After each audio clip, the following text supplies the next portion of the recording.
Hey there guys.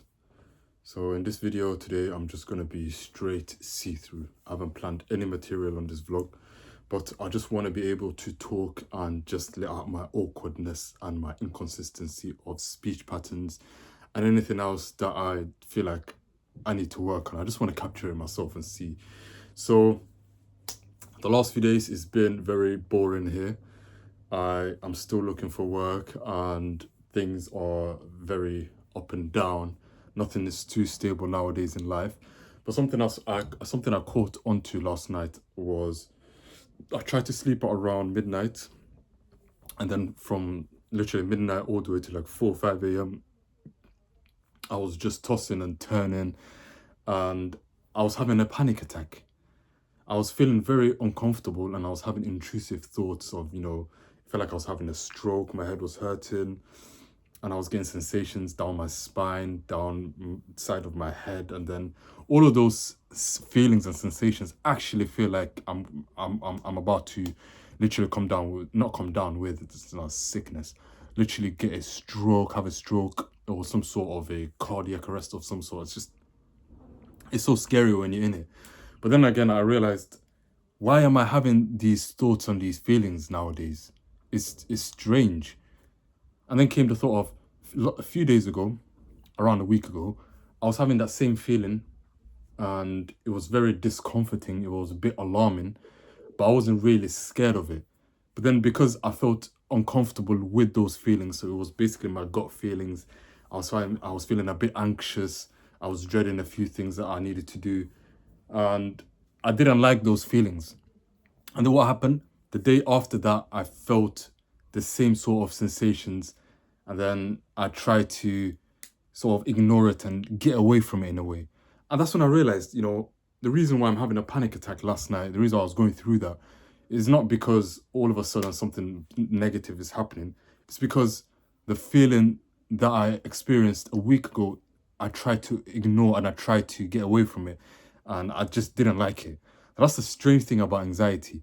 Whenever you get those feelings, like for example, if you're gonna go out to perform, if you get those feelings, you have to tell yourself this is normal. This is how you're supposed to feel before A and B or whatever you're gonna do, and this is natural. So feel it and don't run away from it. Just accept that you're feeling this right now, and there's nothing wrong with it. That's something I need to engrave in my mind.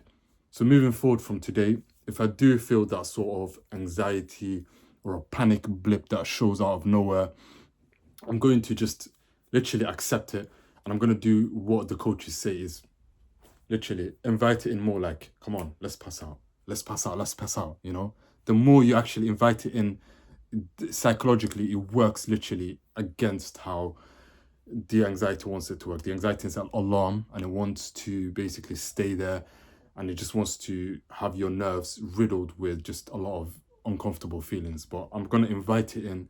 I'm going to say, I want more of this. I want more of this internally. And that should basically trick the anxiety. I know it will.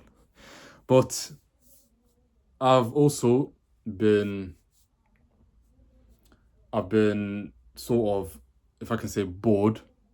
So boredom comes with a lot of, I think, ADHD symptoms. So me, given my past, from my young childhood days and stuff, I had a lot of ADHD that was showing a lot more. I used to be that kid that runs around. I would fidget a lot, even in class. Like, I wouldn't be able to just keep my attention too much on the books or work or tasks or anything. And when you're in a sort of a project or a recovery season in life, like I was last year, you still have something that you're focusing on, and it goes into every aspect in life. So whenever you're eating, whenever I'm eating, I'll just be sat with all the sensations and just swallow the food, relax my body. I'd go out to do exposures. I'll do vlogging, kickboxing, things like that. But as soon as that's come to an halt, and unfortunately work ended or kicked out or whatnot, there's a lot more room for nothing. So boredom itself makes the mind, not unstable, but it makes my mind go from A to B to A, B, C, D. It makes me go from everything, and I don't really have a strong focus on one thing.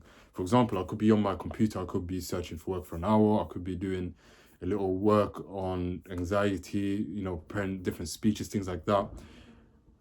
But because there isn't a specific target or a goal or something that I need to meet for that day that's sort of tangible or makes me feel like I'm actually out there doing something, like, actually movement projected work, if that's anything that makes sense.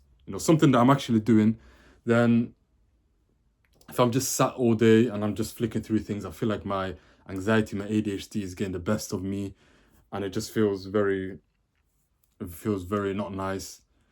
And it makes me wonder, like, am I just dealing with anxiety here, or am I dealing with a nervous system and habits that have been formed a very long time ago that are all rooted in ADHD, so attention deficiency? That's one way of looking at it. And also,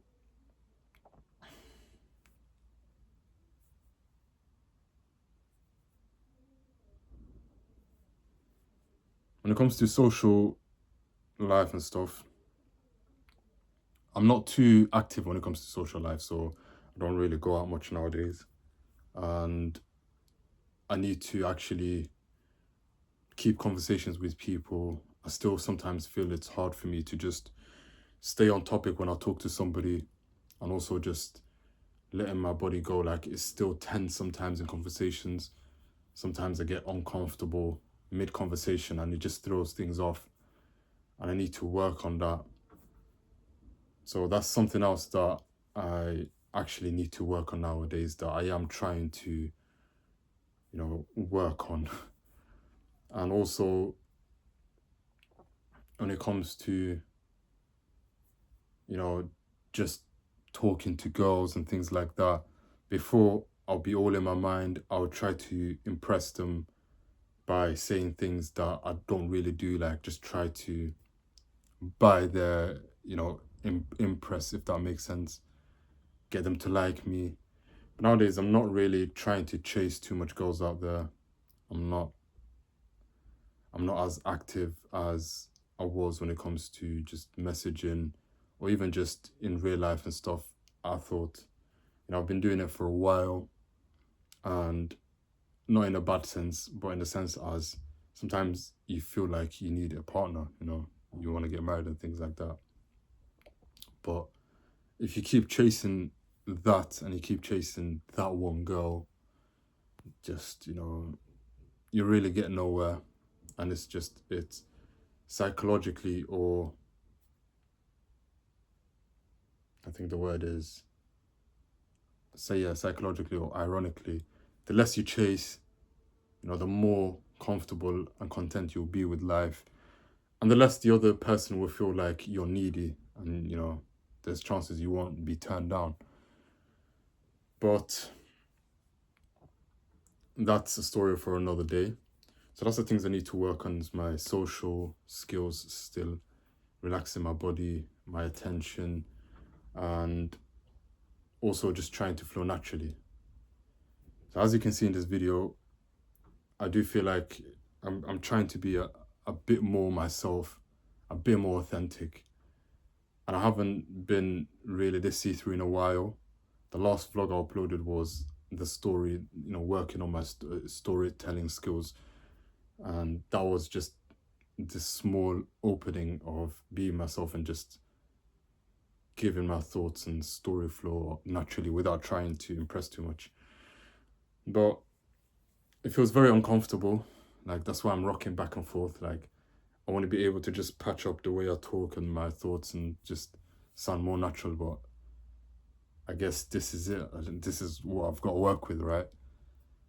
So yeah, here is a vlog that's just all over the place.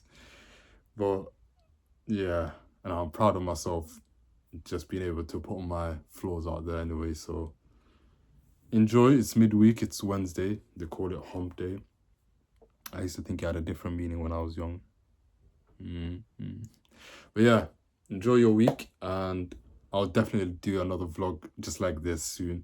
I think this is my new style of vlogging that I need to start doing, like just be real, Why would I just every day try to talk like, you know, this is, you know, you get what you see right now. But yeah, I'll catch you on the next part. Take care. Peace.